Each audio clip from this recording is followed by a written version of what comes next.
Continuamos en Café Sin Rosca y damos la más cordial bienvenida a nuestro segundo invitado. Está con nosotros el abogado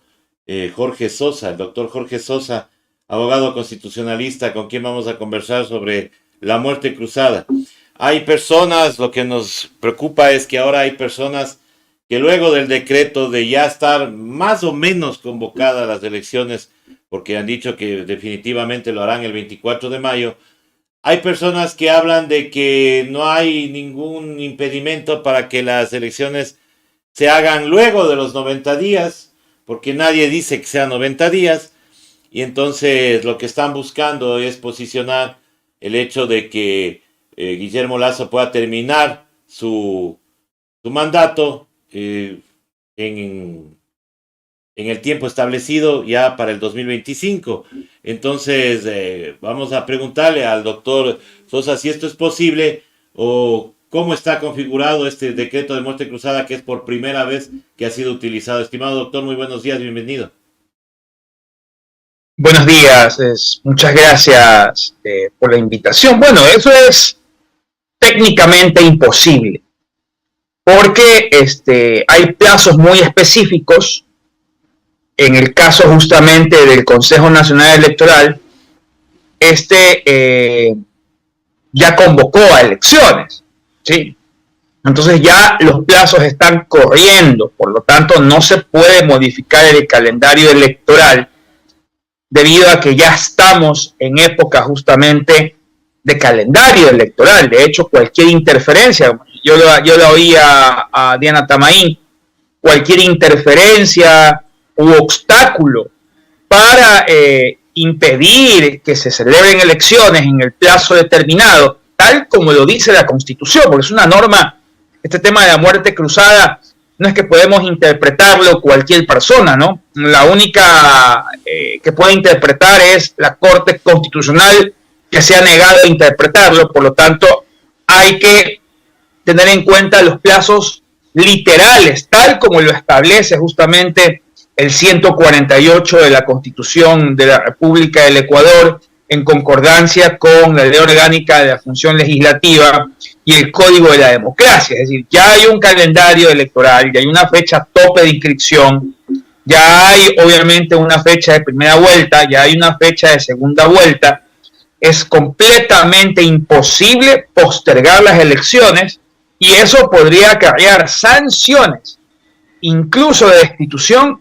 por parte del máximo organismo electoral, que obviamente en el momento en que se convoca elecciones, podríamos decir la norma, el Código de la Democracia le da facultades incluso de destitución a quienes obstaculicen o obstruyan obviamente el calendario electoral. Así que eso es imposible técnicamente. Ahora, doctor, viéndonos al papel de la Corte Constitucional, luego de que muchos esperábamos que al menos nos digan qué mismo es la conmoción interna, social y política a la que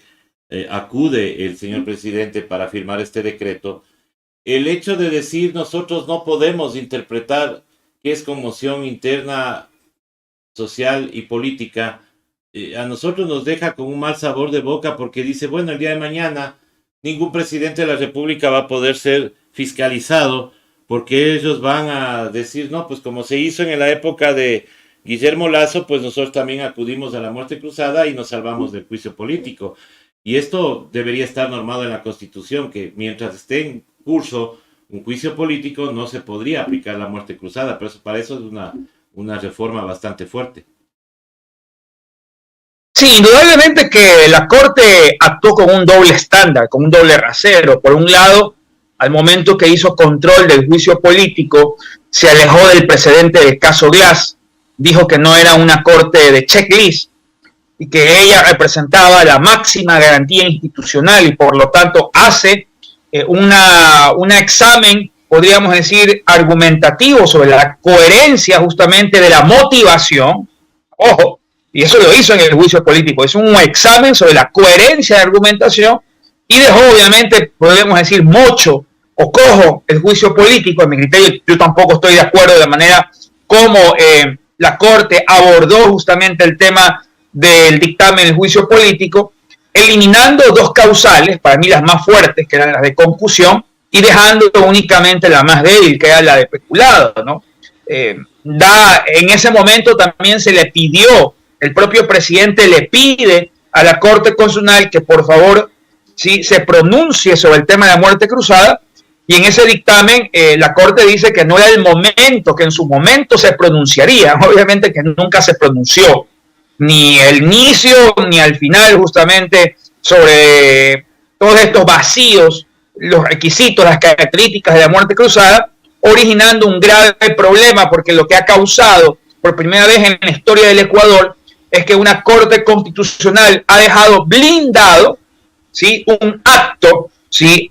político-administrativo que bajo las reglas de la misma Convención Americana de Derechos Humanos y de las sentencias que ya ha experimentado Ecuador, en el caso Quintana Cuello, en el caso Camba y otros, alguna jurisprudencia a la que usualmente suele acudir la Corte Interamericana, ha dicho que todo acto político-administrativo puede ser susceptible de control jurisdiccional. Si ustedes se dan cuenta, en el dictamen que hace la Corte Constitucional, párrafo 14, no solamente dice que no puede hacer control, dice que ningún juez puede hacer control sobre el acto, el decreto de la muerte cruzada, con lo cual por primera vez en la historia democrática del Ecuador, excepto con el tema de los mandatos constituyentes, que ustedes sabrán que tuvieron obviamente una demanda ante Naciones Unidas, y Naciones Unidas en el caso Isaías dijo, si no se pueden blindar actos de tal manera de que impidan que alguien pueda solicitar tutela judicial efectiva o control jurisdiccional, y ya hay un precedente obviamente contra Ecuador en el caso de los Isaías con respecto al mandato. Nuevamente la Corte sí hace lo que no debió haber hecho, o lo que no debieron haber hecho muchas entidades como el Tribunal Constitucional o el Congreso Nacional, de blindar actos políticos, cosas por las cuales Ecuador ya ha sido condenado, obviamente, en el sistema interamericano. Obviamente, esto al haberse agotado es susceptible también, un caso así, de ser llevado también ante el sistema interamericano de protección, ya que la Corte ha impedido que se pueda tutelar o que se pueda hacer control jurisdiccional de un acto político administrativo. O sea, esto podría llevar a que haya juicios internacionales por parte de los que se sientan afectados en sus derechos porque no han podido de alguna manera defenderse, es decir, la Corte les deja en indefensión este momento aquí en el Ecuador, pero ellos podían pedir tutela internacional para poder hacer valer sus derechos. Indudablemente, porque ya hay precedentes, el caso Quintana Cuello, el caso Camba y otros, muy similares. O sea, realmente lo que cambia es la figura del Tribunal Constitucional, la Corte Suprema de Justicia destituida por el Congreso Nacional a través obviamente de una resolución, la Corte Constitucional o el Tribunal Constitucional de aquella época de Lucio Gutiérrez, destituido también por el Congreso Nacional, presentaron recursos de amparo, y lo que dijo obviamente en su momento el Tribunal Constitucional es que no era competente para poder tutelar o para poder abocar conocimiento de un recurso de amparo sobre una resolución justamente del Congreso Nacional, ¿no? Ecuador ya tiene algunos antecedentes, y ya la Corte Interamericana, que es justamente de donde debería haber brevado justamente el criterio de la Corte Constitucional, debió haber optado por el criterio de que todo acto político es susceptible de control jurisdiccional. Optó por lo contrario. Yo creo que si hay una violación del derecho a la tutela judicial efectiva, si hay violaciones de derechos políticos, si hay obviamente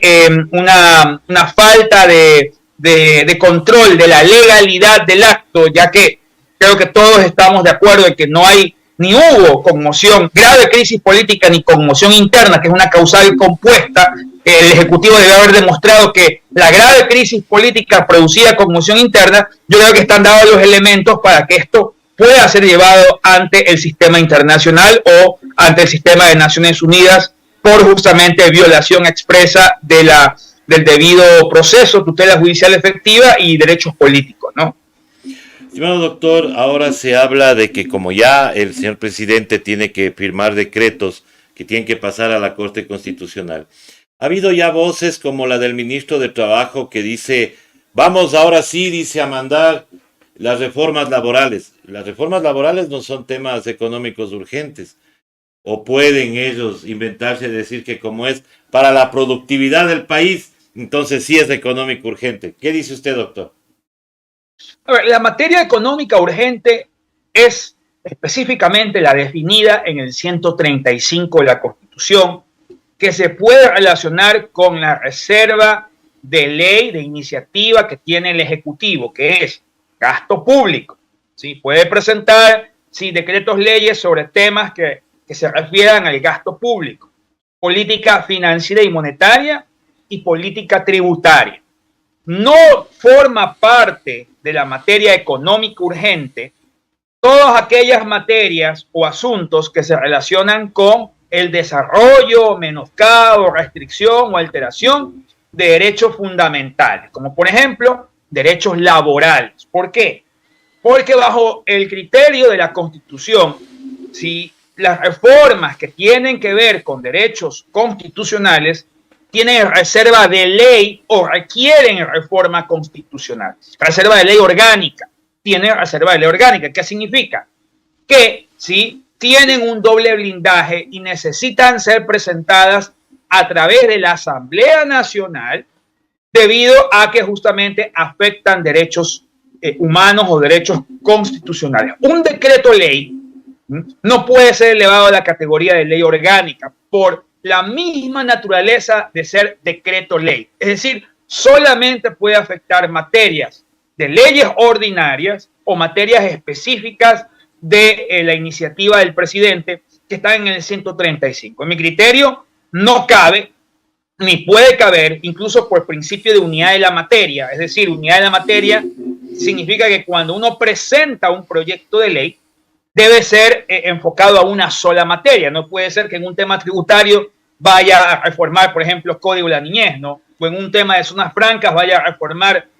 Código de Trabajo, ni presentar un sistema paralelo en materia laboral, porque, vuelvo a repetir, eso afecta derechos fundamentales relacionados con el derecho al trabajo y para ello hay reserva de ley orgánica que impide que por la naturaleza del decreto que va a firmar obviamente el Ejecutivo, el decreto ley pueda ser elevado a la categoría de ley orgánica, entre otras cosas. Entonces, para mi criterio, nuevamente estamos en manos de la Corte Constitucional. Esperemos de que la Corte, si ya trastabilló varias veces en el tema del efectivo control, no nos venga con alguna sorpresa que pueda ser justamente que producto de esta muerte cruzada se vayan a insertar normas para poder de alguna manera romper candados constitucionales. Por ejemplo, por ahí había oído de que ahora sí el presidente de la República puede insertar el tema de la reforma a la Constitución para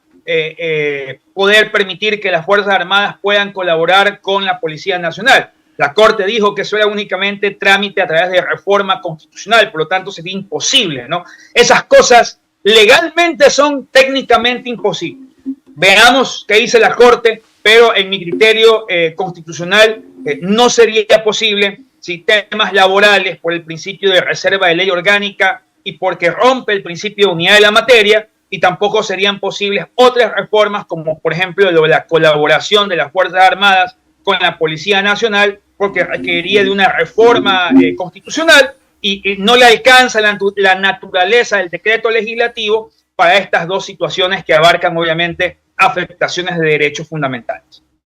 Estimado doctor, queda clarísimo entonces cuál es la posición y cuál es el tema constitucional en estos casos. Yo quiero agradecerle, doctor, no sin antes pedirle a usted un mensaje a la ciudadanía en estos momentos que podrían tornarse un poco complicados, dado que hay anuncios de posibles movilizaciones. Estimado doctor.